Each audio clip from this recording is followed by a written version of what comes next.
Welcome back to the CryptoFather channel. Today is the 18th of November. A lot of things are happening. A market is crashing badly. It's hurting to see. A lot of news. There's articles that I'm reading about the entire collapse of the economic world. I haven't finished reading that yet, so I can't talk about it just yet because I don't have enough data to share with you.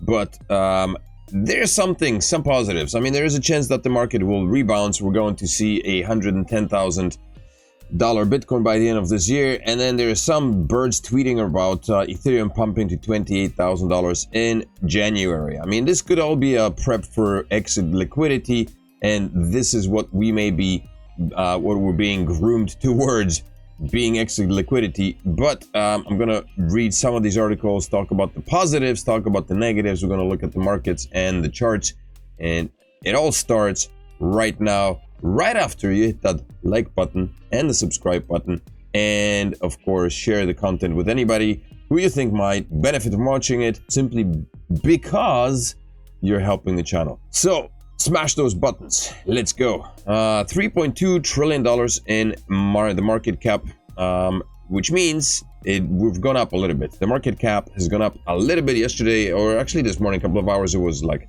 3.18. Scary times. So went down from yesterday, went up $214 billion in trading volume. Dominance on Bitcoin and Ethereum is the same. Maxi Doge, 223% pump. Sailor Moon, 418% pump. Like, it's insane. People are throwing money, apparently, at shitcoins once again. So let's have a quick look here at Sailor Moon. Sailor Moon is literally how many hours old? November 16th. So this is just a couple of days old. Pump, dump, another pump. That's Sailor Moon, 220% right now. Maxi Doge, how old is this? November 14th, so that's 4 days old. Pumps and dumps. So it seems like meme coins are back on the planning table here. Somebody is throwing a lot of money at meme coins. Bitcoin was at $92 just a little while ago, back down to 91,000. Ethereum broke below $3,000. That's not great for Ethereum. BNB at 898. BNB manages to hold its level. It dipped obviously on the 7 days. This is a 9% dip on Ethereum, 16, and Bitcoin 13% dip on the 7 day. But on the overall, we're close to 30% again. And we'll look at the charts just a second. Solana at $130. 22% dump. Cardano at 45 cents. Cardano is taking a massive beating, but it does manage to stay on 11th place. So I guess there is a positive on that it hasn't slid down this list, because everything else is taking a beating as well. Zcash at 630. Litecoin at $91. Polkadot at 264. Toncoin, they keep flipping back and forth. Toncoin at 175. On the charts, Bitcoin has retraced 27%. The official retracement on Bitcoin is 27%, which is not as bad. The last retracement was 32%. So the retracement we experienced in February this year was 32%. And then it took us a whole, let's see, how many days was it to recover? It took us 129 bars to recover. That's 129 days of recovery, or actually 183 days to get to the all-time high. So that's a long stretch. So are we going to be able to recover from this? Not sure. Another thing is that Bitcoin broke below this upward moving line. So that's on the daily, of course. So this is not good as well.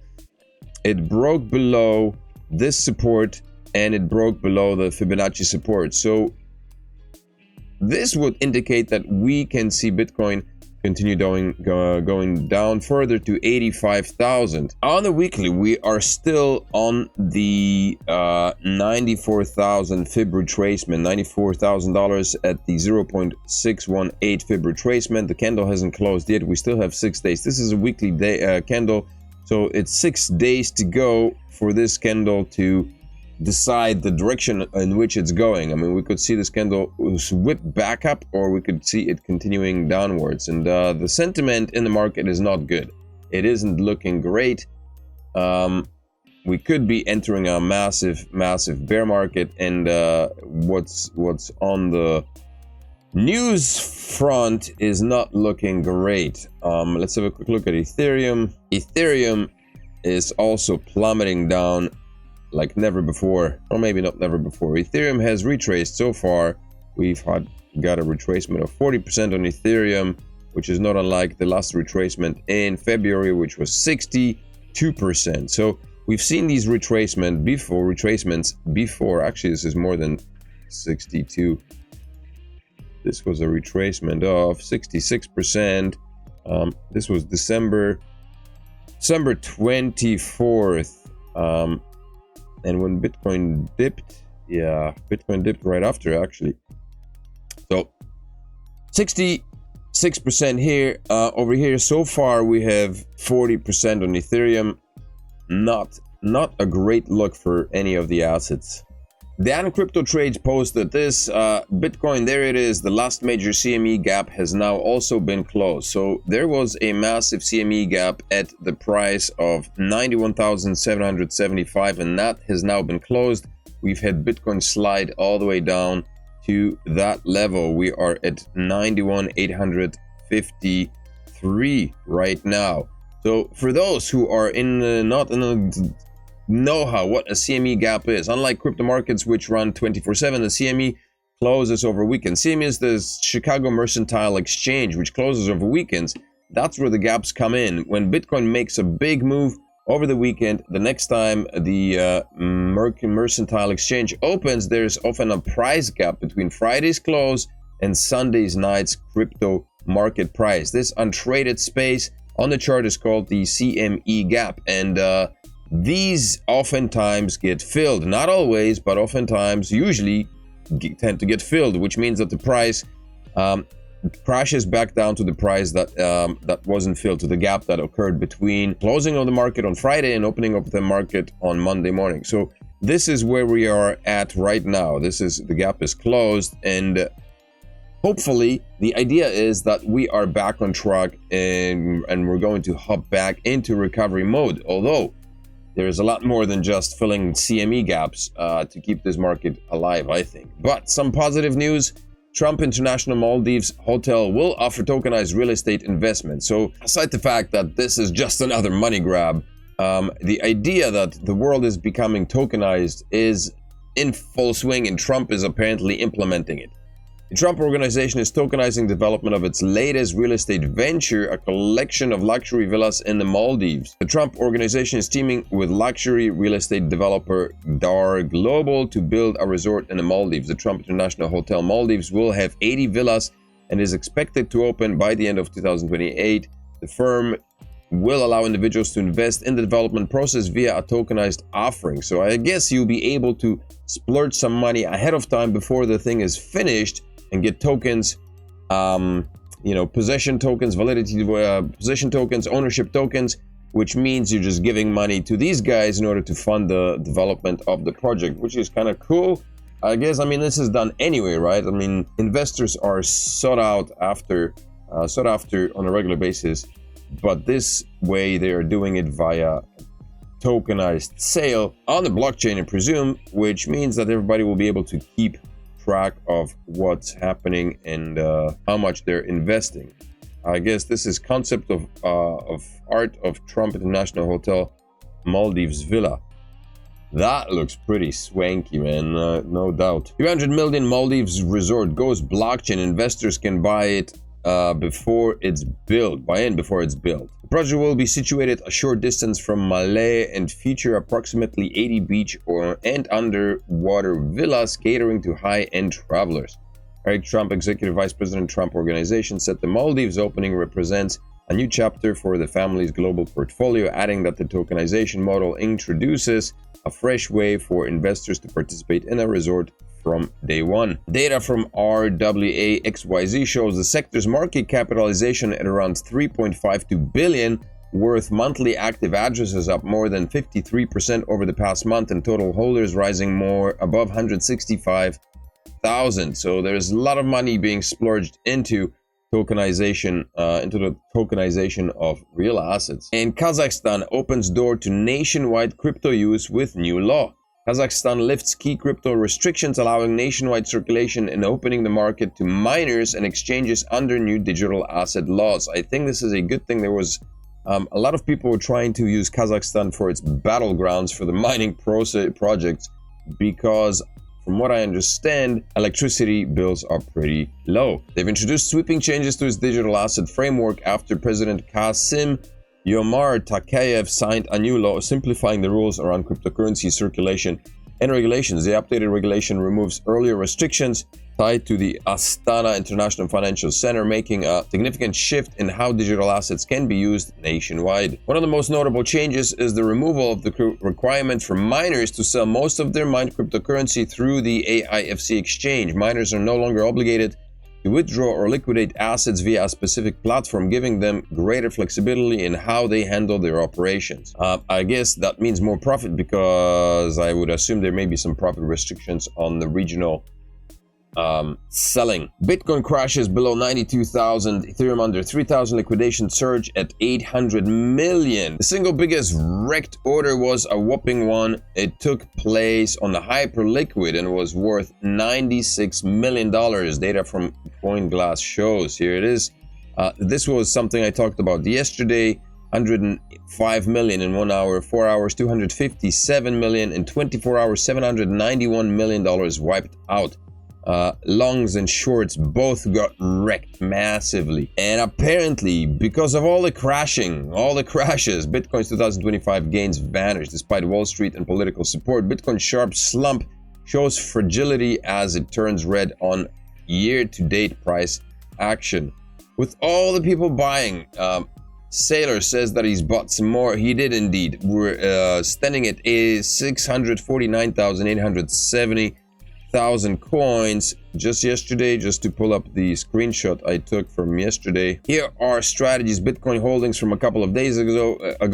So they are up about 8,000 Bitcoin in the past couple of days. So the there was a post circulating on X saying that Strategy was selling Bitcoin when in fact they were buying more Bitcoin. So the rumors were completely ungrounded and false. Is Ethereum about to move BlackRock, Hayes, and the 12% line? Ethereum faces fresh attention as BlackRock deposits Arthur Hayes flows and a 12% dominant support zone converge on traders. Large Ethereum transfers tied to BlackRock and Arthur Hayes are drawing fresh attention after on-chain dashboard showed substantial deposits moving into trading desks and Coinbase. The activity highlighted by analysts on X reflects a concentrated wave of institutional and whale-linked ETH flows. Post from on-chain watcher Ash Crypto showed wallets labeled as BlackRock sending more than 178 million worth of ETH to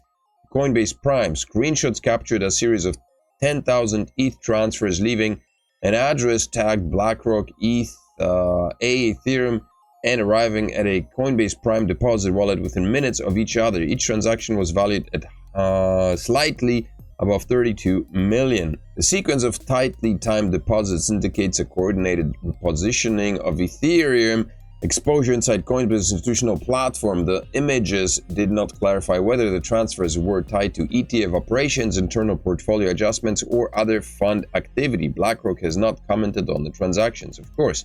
Why would? So there is speculation that money is being shifted about rather than this being a proper crash. And with the CME gap now closed, we could be in for another rally towards the end of the year, quite possibly towards the beginning of the next year, which would be weird. I gotta say that would be weird. And Peter Schiff is at it again. On Bitcoin's dip, it's just modern day tulip. Peter Schiff has seized the ongoing market downturn as another opportunity to slam CNBC over its regular coverage of bullish Bitcoin news. This guy, he only hops out whenever there is, whenever Bitcoin dumps, because he can't really say anything when Bitcoin pumps, when the market pumps. He only comes out when things are looking red. That's the best time to start spewing. In any case, I'm not even going to read that. Just Peter Schiff. Ethereum falls below 3,000. Here's what traders need to expect next. Ethereum is now trending below key moving averages, confirming a shift into bearish momentum. Spot ETF have recorded over 1.4 1.4 billion outflows this month, weakening institutional support. Long-term holders are selling as their fastest rate since 2025, while whales accumulate, but not enough to offset the pressure. There's a lot of fear, and I guess we're going to see. Gotta wait out the storm. Bitcoin has traded below. So there were talks of, I mean, the one thing that occurred on Bitcoin is the death cross on the daily. On the weekly, of course, we're nowhere near that. The death cross, this is the 100-day moving average or 200-day moving average, and this is the 50-day moving average. So they're nowhere near to crossing each other on the weekly. On the daily, of course, it's a different story. So Ethereum hasn't, this is the 50-day moving average. So Ethereum hasn't even seen a death cross yet. So no fear. We're just seeing a retracement, and we're quite possibly going to see rebounds very soon. Maybe. Hopefully. At the same time, spot ETH ETFs are seeing some of their heaviest redemptions ever recorded. So value data shows more than 1.4 billion of outflows since early November, a decisive signal that institutional appetite has weakened sharply. Together, these factors have created a feedback loop. As each support level breaks, sellers accelerate, and falling ETF demand removes a major source of buy pressure. Long-term holders sell fastest since 2021, but whales are buying. On-chain trends and another layer to the story. Long-term ETH holders, wallets that have been inactive for 3 to 10 years are selling at their fastest pace. This is a similar story to those of Bitcoin appearing. Apparently, we've heard some old-time OGs Bitcoin holders selling their stash recently. These holders are rarely move their coins, so when they do, the market typically feels it. Their selling has added a significant supply wave, contributing to downward pressure. So this is what's happening right now. However, not all large players are bearish. Whale wallets have stepped in aggressively, accumulating over 1 billion worth of ETH during the downturn. So this is probably like institutional buyers buying up the stuff that retail is scampering and selling. And I know that people are selling their stash, panicking. In panic, they're selling it at a loss for no apparent reason. I mean, so here's the thing. Like, if you are buying crypto, is it just completely without understanding the value of it? Is it just pure speculation? Because if you do understand the value of crypto and you understand that it's going to have a place in society, you would understand that the dips that occur will eventually bounce back. Unless you need to feed your family, unless you're in urgent need of that money, why would you be selling at a loss when you have a spot portfolio? If you are trading on leverage, that's a different story. But if you are holding a spot portfolio, why would you be selling in a loss and then watching whales buying it up and then rebuying back when the crypto is higher? I've done that in the past. Noobs tend to do that because it's panic selling. For me, I'm just watching it right now because there's nowhere to go. Again, even so, the scale of whale buying still isn't enough to counter ETF outflows, because this is where retail will bounce back into buying when these prices start skyrocketing again, when FOMO kicks in and people start throwing money back at the assets again, trying to rebuy what they've sold at a loss. With these forces combined, Ethereum remains stuck in a downward sloping trend channel. And finally, Binance's CZ says he's ready to invest in the US if 4.3 billion is returned. Basically, I don't remember what the fee was he was charged with. He was made to pay a hefty sum by the SEC or DOJ before as his plea bargain for spending 3 months in jail. And now he's saying, since you allowed me to come back, I will come back if you give me back the fine that I paid. 4.3 billion. It's not a hefty, not a small amount. Yeah, it's a pretty penny. The founder of the Binance cryptocurrency exchange, Changpeng Zhao, said the company would be ready to invest in the United States if it receives a refund of the 4.3 billion it paid as part of its 2023 settlement. So the tweet is from Andy Lind. Hi CZ, I wonder if they will refund 4.3 billion since you are pardoned. CZ says, I appreciate the pardon already. If we get any refund, we will be investing that in America anyway to show our appreciation. So I guess what he's saying is that if the state decided to refund the 4.3 billion, he would invest it. But I mean, why would they refund it when they can invest it themselves or steal it for themselves? Whatever they do, whatever governments do with the money that they seize on fines or otherwise, whatever may come will come. Right now, I think we still have another leg up for Bitcoin and another leg up for crypto. We could be going into December and quite possibly into January. Who knows? I don't expect it. I don't know. I have no idea where the market's going. I hope for the best, but I'm prepared to deal with the worst. If you are in a similar position to mine, please make sure to smash the likes on this video, subscribe to the channel, and check out the ref links below the video for the wallets and for the book. Store your crypto on a biometric wallet from December because it's worth it. Have a fantastic day. I will see you in the next one. Peace.